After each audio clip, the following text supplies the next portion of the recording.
Corona से लाखों परिवार की खुशी हमेशा के लिए तबाह हो गई है। विशेषकर दूसरी लहर में तो कई परिवार ऐसे हैं जिनके घर का मुखिया ही इस महामारी की चपेट में आ गया।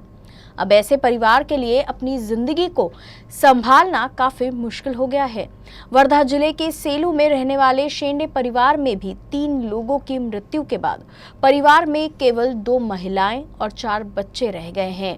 इन दिनों निजी अस्पतालों की कई शिकायतें मिली है, लेकिन इस परिवार की मदद के लिए निजी अस्पताल ने अपने यहाँ शेंडे परिवार द्वारा उपचार के लिए जमा किए गए पैसे तक वापस लौटा दिए हैं।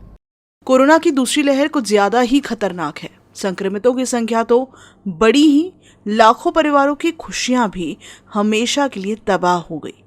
दूसरी लहर में ज्यादातर युवाओं की कोरोना से जान गई, जिससे कई परिवारों में तो मुख्य सदस्य ही नहीं रहा। हजारों बच्चे अनाथ हो गए तो कई घरों में कोई भी कमाने वाला सदस्य नहीं रहा। कुछ यही विकट स्थिति सेलू में रहने वाले शेंडे परिवार की भी है। कुछ दिन पहले तक एक सुखी संपन्न परिवार अब आर्थिक सहायता के लिए मोहताज हो गया है।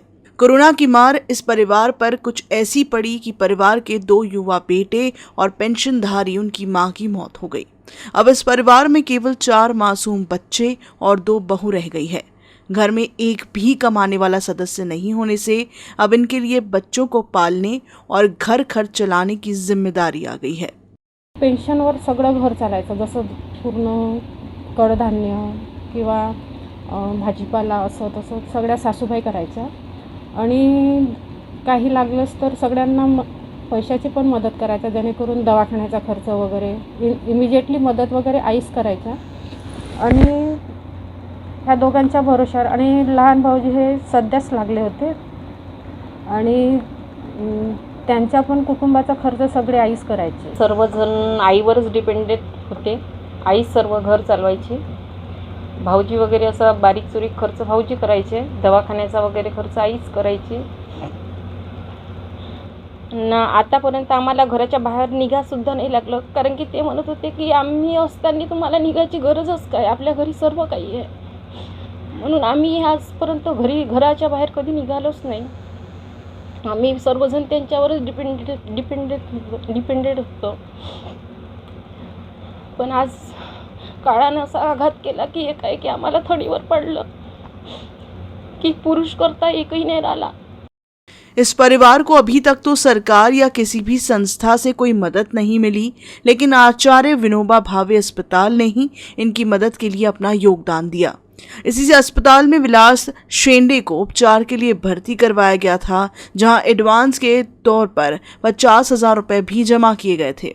लेकिन विलास की मौत के बाद जब अस्पताल प्रशासन को शेंडे परिवार के 3 सदस्यों की मौत की खबर मिली, तो अस्पताल ने अपनी सामाजिक जिम्मेदारी निभाते हुए 50,000 रुपए भी वापस कर दिए।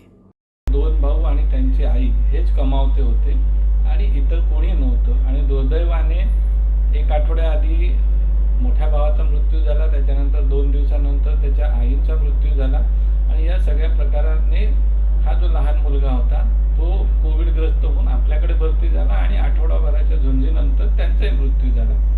हे असं दुर्दैवी चक्र एखाद्या कुटुंबावर येणं हे अत्यंत दुःखद असं होतं। आणि अशा याच्यात आपल्याला काय मदत करता येईल याची आम्ही माहिती घेतली, आमच्या वरिष्ठांशी सागरभाऊंशी चर्चा केली आणि अंतिमतः मी सजेस्ट केलं की त्यांनी भरलेली पूर्ण रक्कम जी 50,000 रुपये आहे ती आपण त्यांना परत केली तर काहीसा हातभार त्या कुटुंबियांना या दुःखद घटनेमुळे झालेल्या धक्क्यातून सावरायला मदत करेल।